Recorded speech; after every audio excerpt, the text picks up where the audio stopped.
कृष्ण मुरली मनोहर कृष्णा गोपाला गोविंदा हे दामोदरा।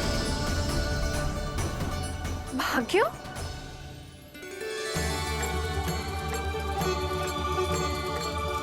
कान्हा, एक तो चोरी की और ऊपर से मूर्ख बना के भाग को।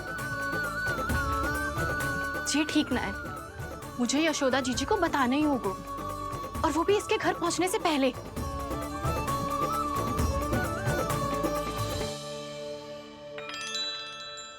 अरे पल्लू मत खींच, तनिक रुक जा, दे रही हूँ, पूजा तो करने दे।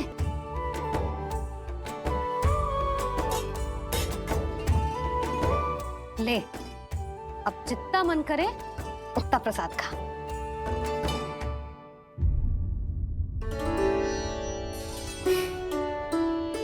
या तो मैं सच्ची बावली हो गई हूँ कि मुझे हर समय कान्हा दिखता रहता है, या फिर मेरा लल्ला कुछ अधिक ही विशेष है कि मेरे साथ ना होके भी सदैव अपनी मैया के साथ ही रहता है।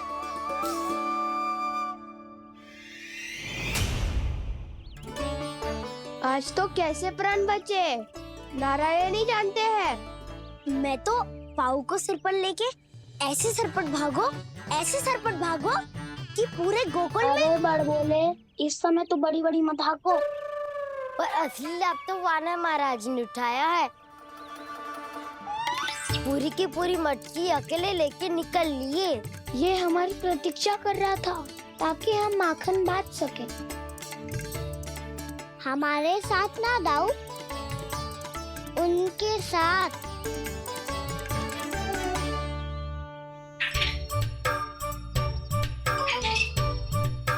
मैं समझ गो कान्हा, एक ना सभी जानवरों की भूख मिट जाए, इसलिए गया था तू सावित्री मौसी के यहाँ माखन चुराने।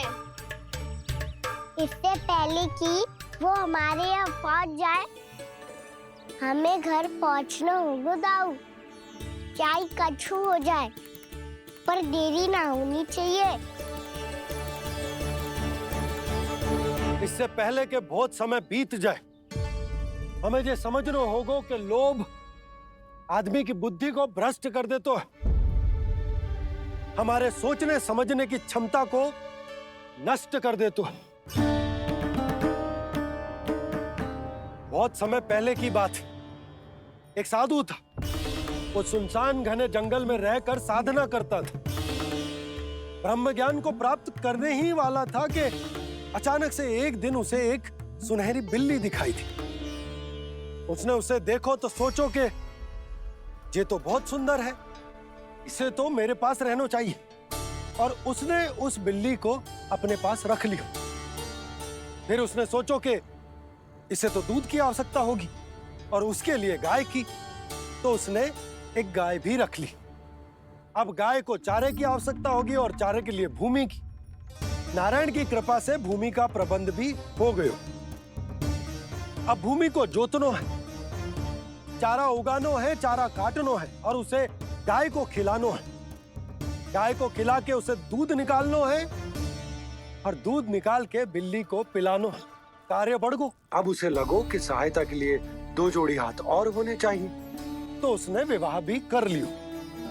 कुछ समय बीतो और संतान हो गई, और उसे एक बड़े घर की आवश्यकता अनुभव हुई। इसी प्रकार धीरे धीरे लोभ ने उसे अपनी छाया में ले लिया, और वो नारायण की साधना कर ब्रह्म ज्ञान को पाने के अपने परम लक्ष्य को भूल गो। फिर अनेक वर्ष बीतने के पश्चात उसकी अपने गुरु से भेंट हुई। पहले तो उन्होंने उसे पहचाना नहीं, और पहचानो तो उनने कही कि एक बार, बस एक बार अपने कर्तव्य से भटका था तू, और देख कैसे देखते ही देखते लोभ के जंजाल में गहरे ही गहरे धंसता चला गया। सोचो, कहीं उस व्यापारी को धन के लोभ में अपना वचन देकर आप सब भी जे ही भूल तो ना करने जा रहे। परिवार, घर द्वार, भोजन, सुख शांति, जीने के लिए आवश्यक जिस सब कुछ तो है आपके पास, इसीलिए मुझे चिंता हो रही कि जिस प्रकार उस साधु ने ब्रह्म ज्ञान प्राप्ति का अवसर गवा दिया था, आप सब भी इस लोभ में आकर अपना सुख चैन ना गवा दो।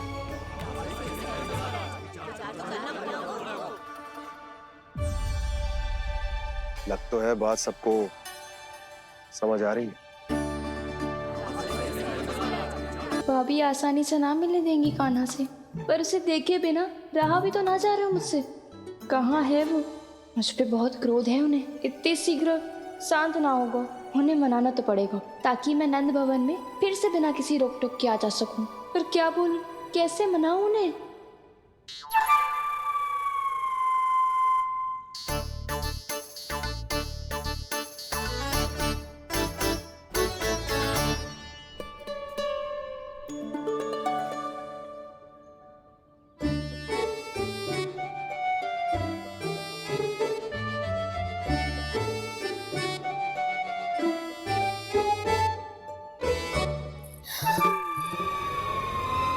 वाह, जिसने मेरे लल्ला पर चोरी का आरोप लगायो, वो ही आज मेरे घर में चोरी चोरी प्रवेश कर रही है। नाना भाभी, ऐसी कोई बात ना है।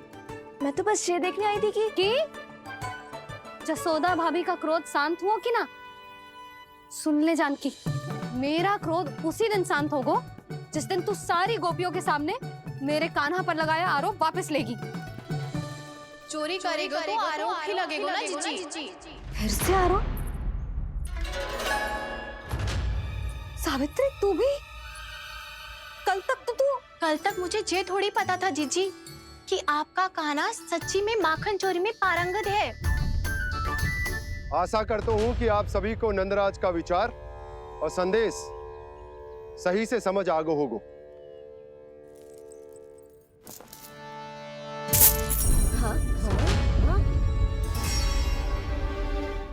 सिक्कों की खनक बता रही है कि पोटली कितनी भारी है। एक ही दिन में कितनों धन पा गई जे।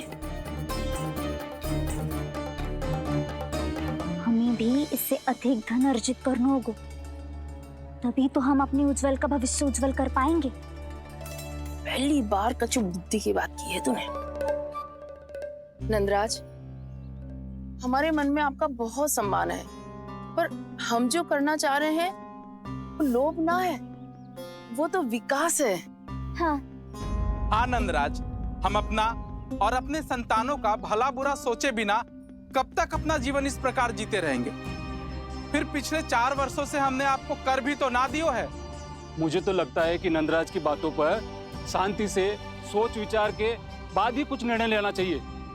ऐसा मौका बार बार ना तो। नहीं, हमें सोच विचार कर निर्णय लेना है सबने।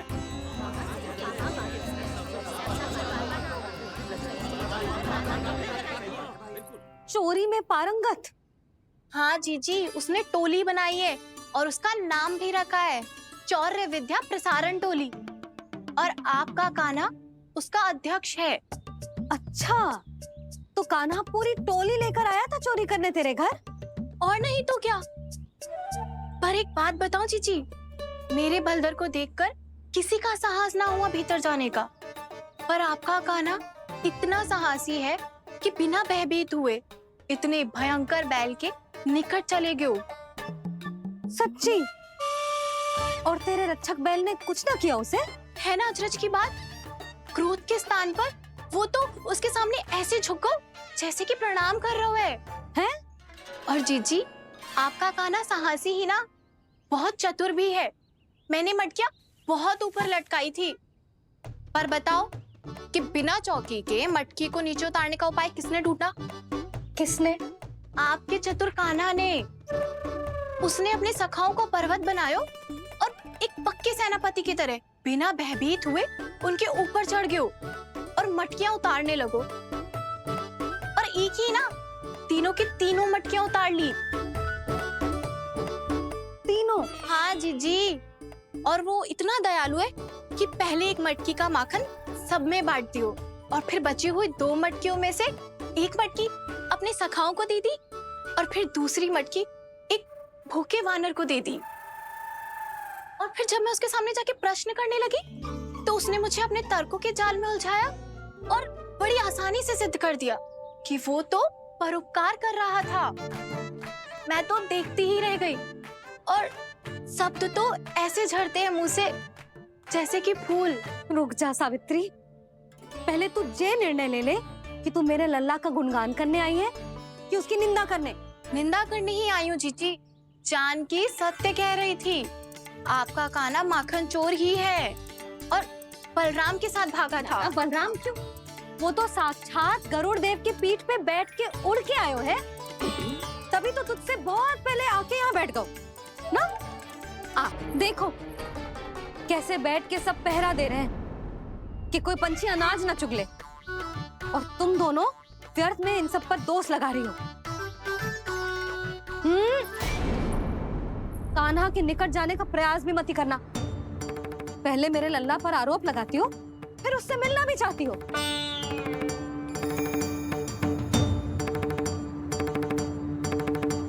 पर जीजी चोरी, अरे उसे तो चोरी का अर्थ भी ना पता होगा। तुम दोनों को नारायण का भय भी ना है क्या? हाँ, मेरे लल्ला पर आरोप लगाने से पहले तुम दोनों को लज्जा ना आई? हे नारायण, अब आप ही बताओ मैं क्या करूं। लग तो है किसी की घोर दृष्टि लगी है कि बार बार मेरे लल्ला पर आरोप लगते हैं। किसी की क्या, तुम दोनों की दृष्टि लगी है। या तो तुम दोनों मनगढ़ंत कथाओं को सत्य बताना छोड़ दो, या फिर कृपा करके मेरे घर आना बंद कर दो।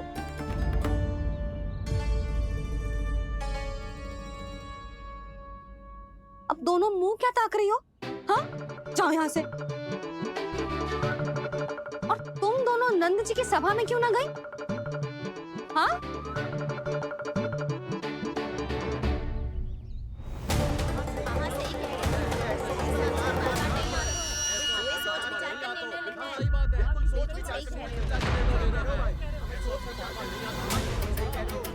जी कौन?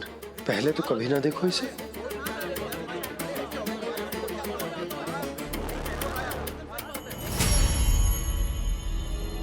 कहाँ को? बस करो।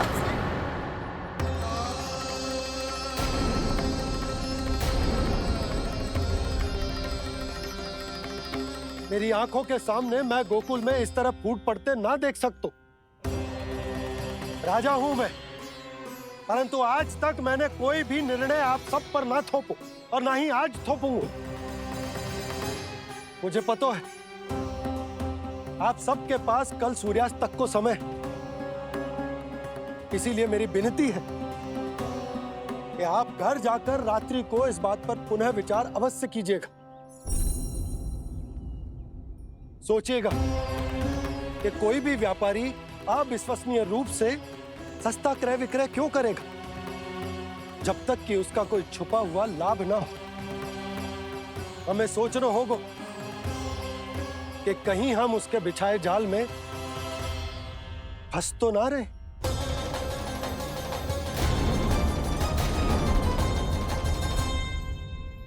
बच गए भैया, जैसे तैसे ही सही, पर समय से पहले पहुंच ही गए हो। सावित्री मौसी तनिक सी बात को इतना बड़ा चढ़ा के बोल रही थी जितना उज्जवल भी ना बोलतो।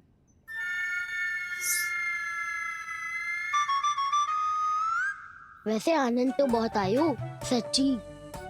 हाँ, बेहतर लगा तो माखन भी तो मिला और परोपकार भी होगा। बता कान्हा, और किसके घर जाना है अब? आज ही तो हमें शिक्षा मिली है, इतनी शीघ्र भूल गए तुम सब।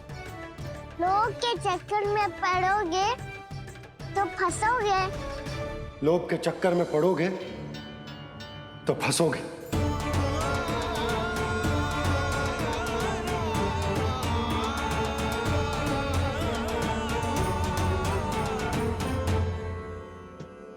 चोर, चोर कह रही है मेरे निर्दोष से बालक को। अब तो इन दोनों ने अति ही कर दी है।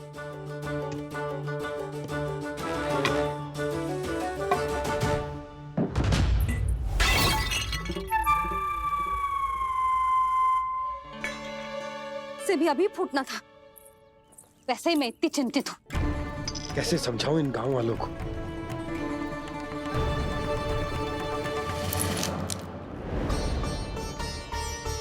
कोई समझने को तैयार ही ना है। लगता है सबकी बुद्धि भ्रष्ट हो गई है।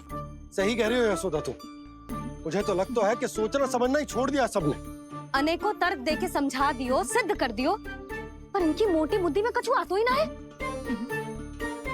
यशोदा तुम तो तर्क की कह रही हो, मैंने तो उदाहरण देकर समझाने को प्रयास किया, पर अपनी बुद्धि के आगे कछु ना समझ में आ रहा इन गांव वालों को। क्या सारे के सारे गांव वाले मेरे लल्ला पर आरोप लगा रहे हैं?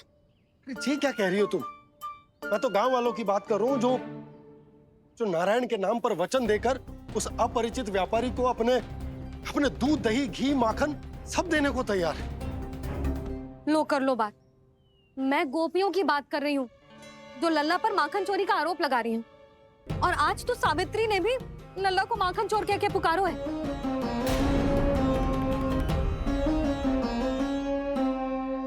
सावधान यशोदा, कहीं बड़ा होकर माखन चोर ना बन जाइए। अच्छा, ये सब आप छोड़ो। स्त्रियों की बात है, मैं संभाल लूंगी। आप ये बताओ, सभा में क्या हुआ? गोकुल में फूट पड़ गई यशोदा, लोभ की फूट।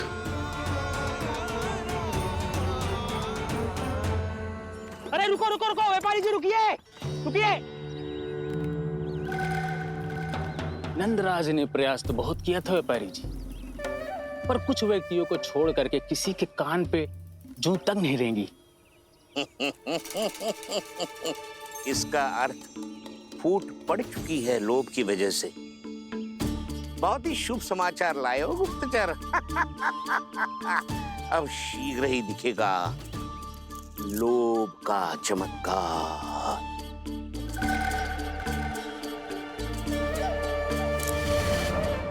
लोभ से बचने को जो पाठ हम कान्हा को पढ़ा रहे थे ना, आज वही पाठ मैं इन गांव वालों को समझाने में असमर्थ रहा। आप चिंता मत करो जी, धीरे धीरे सब ठीक हो जाएगा। तब तक बहुत देर हो जाएगी यशोदा। ये गोकुलवासी मेरे अपने, उन्हें अपनी आंखों के सामने मैं भूल करते ना देख सकता। वो सुलक्षणा, वो उस व्यापारी के प्रभाव में आ गए, और शंकरी मौसी और सुमति भी सुलक्षणा के मार्ग पर ही चल रही।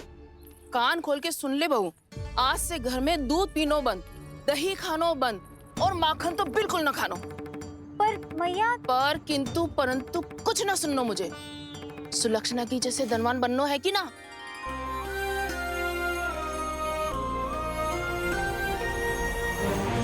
तो फिर जैसा मैं कहती हूँ वैसा कर, तभी तो अधिक से अधिक दूध, दही, माखन बेचकर अधिक से अधिक धन अर्जित कर पाएंगे हम। सुलक्षणा को उस व्यापारी की तरह धनवान बनना है और शंकरी मौसी को सुलक्षणा की तरह। ऐसे तो पूरा गांव ही लोभ में पड़कर कल उस व्यापारी के पास पहुंच जाएगा। अब तो फिर स्त्रियों को मुझे अपने ढंग से समझाना पड़ेगा। अब गोकुल वासियों को चाहे कोई भी कितना भी समझा ले, बुझा ले, ज्ञान बांटे, उन्हें केवल एक ही भाषा समझ में आएगी, लोभ की भाषा। लगता है आपके पास बहुत उत्तम योजना है व्यापारी जी। सब झटक लूंगा।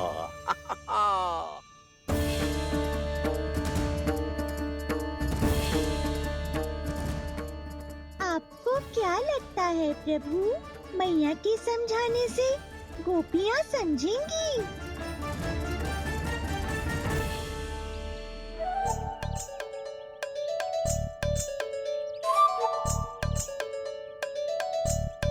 कान्हा, और कितनी प्रतीक्षा करवाएगो?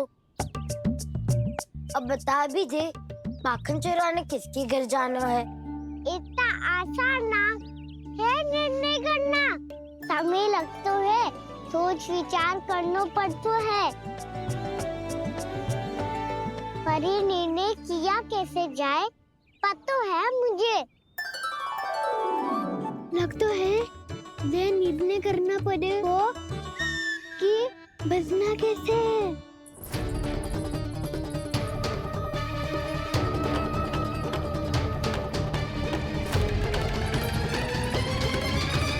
सावित्री मौसी ने हमारे चौरे विद्या प्रसारण के बारे में सबको बता दियो क्या?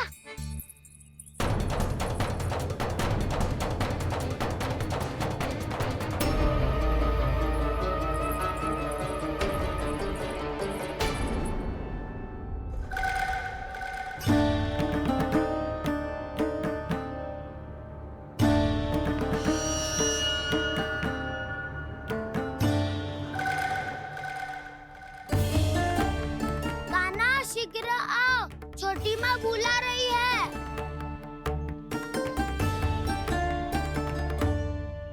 अब डांट भी पड़ेगी और कुटाई भी होगी।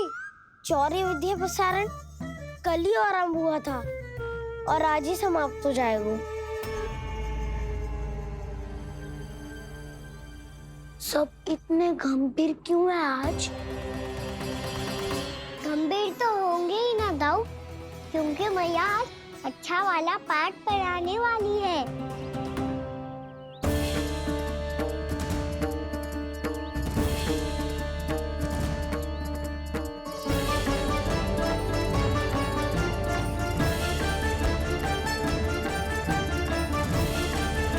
हरे कृष्णा गोपाला गोविंदा हे दामोदरा। भाग्यो,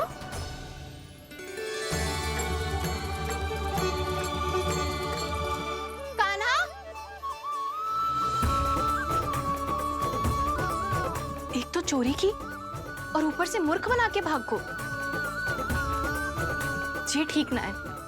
मुझे यशोदा जीजी को बताना ही होगा, और वो भी इसके घर पहुंचने से पहले।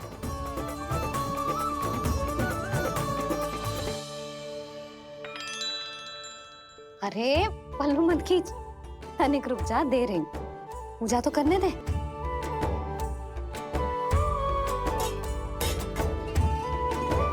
ले, अब जितना मन करे उतना प्रसाद खा।